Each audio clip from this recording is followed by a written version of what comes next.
Yang Mulia Presiden Majelis Umum PBB, Yang Mulia Sekretaris Jenderal PBB, Yang Mulia para pemimpin negara-negara anggota PBB, tahun ini genap 75 tahun usia PBB. 75 tahun yang lalu PBB dibentuk agar perang besar, Perang Dunia Kedua tidak terulang kembali. 75 tahun yang lalu PBB dibentuk agar dunia bisa lebih damai, stabil dan sejahtera. Karena perang tidak akan menguntungkan siapapun.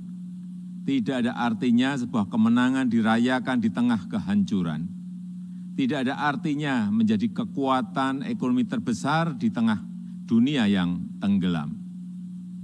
Pimpinan sidang yang terhormat, di usia PBB yang ke-75 ini, kita patut bertanya, apakah dunia yang kita impikan tersebut sudah tercapai? Saya kira jawaban kita sama, belum. Konflik masih terjadi di berbagai belahan dunia. Kemiskinan dan bahkan kelaparan masih terus dirasakan. Prinsip-prinsip piagam PBB dan hukum internasional kerap tidak diindahkan, termasuk penghormatan terhadap kedaulatan dan integritas wilayah. Kita semua prihatin melihat situasi ini. Keprihatinan kita menjadi semakin besar di saat pandemi COVID-19 ini. Di saat seharusnya kita semua bersatu padu, bekerja sama melawan pandemi, yang justru kita lihat adalah masih terjadinya perpecahan dan rivalitas yang semakin menajam. Padahal kita seharusnya bersatu padu, selalu menggunakan pendekatan win-win pada hubungan antar negara yang saling menguntungkan. Kita tahu dampak pandemi ini sangat luar biasa, baik dari sisi kesehatan maupun sosial ekonomi. Kita juga paham virus ini tidak mengenal batas negara. No one is safe until everyone is. Jika perpecahan dan rivalitas terus terjadi, maka saya khawatir pijakan bagi stabilitas dan perdamaian yang lestari akan goyah atau bahkan akan sirna. Dunia yang damai, stabil dan sejahtera semakin sulit diwujudkan. Yang Mulia, tahun ini Indonesia juga merayakan kemerdekaan yang ke-75 tahun. Dan sudah menjadi tekad kami, Indonesia terus berkontribusi bagi perdamaian dunia sesuai amanah konstitusi. Indonesia akan terus memainkan peran sebagai bridge builder, sebagai bagian dari solusi. Secara konsisten, komitmen ini terus dijalankan Indonesia, termasuk saat Indonesia duduk sebagai anggota Dewan Keamanan PBB.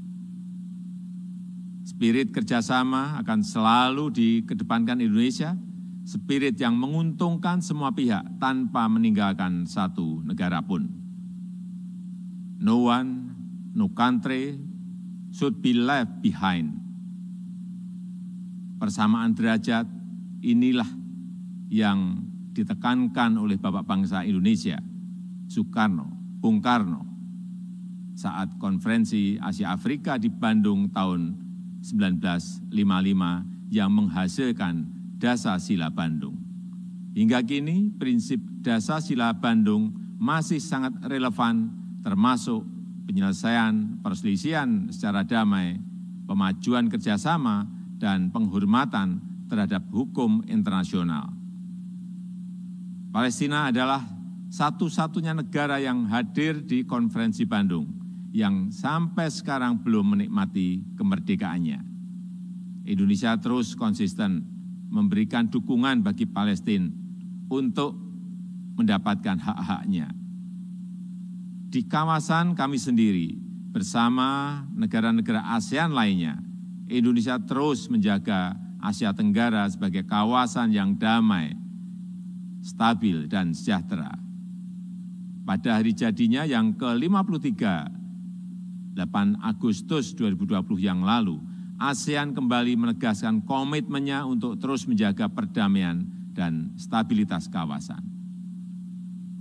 Spirit kerjasama dan perdamaian inilah yang kemudian didorong Indonesia ke kawasan yang lebih luas, kawasan Indo-Pasifik melalui ASEAN Outlook on the Indo-Pacific. Yang mulia, melihat situasi dunia saat ini, izinkan saya menyampaikan beberapa pemikiran.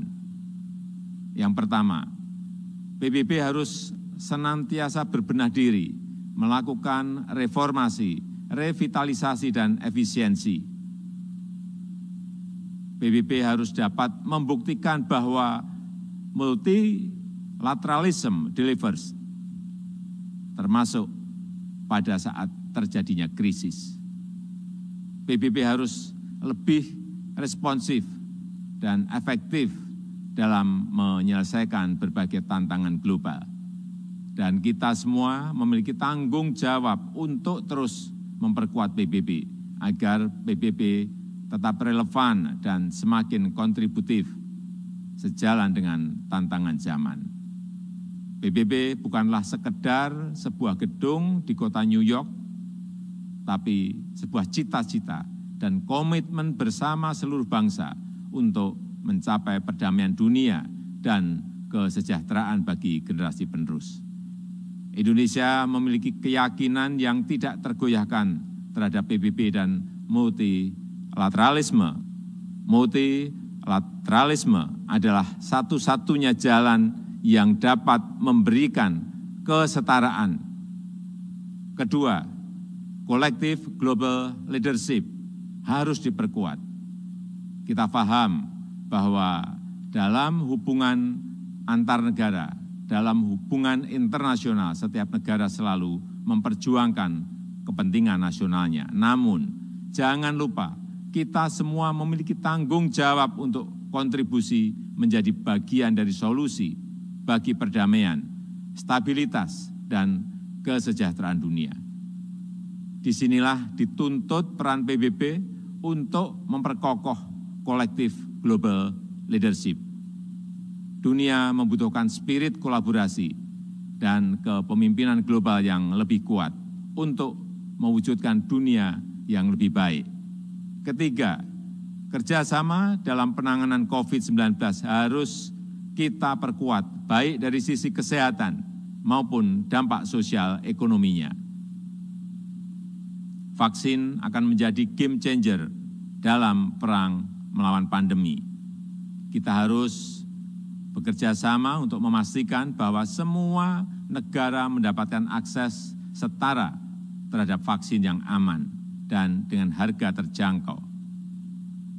Untuk jangka panjang, tata kelola ketahanan kesehatan dunia harus lebih diperkuat.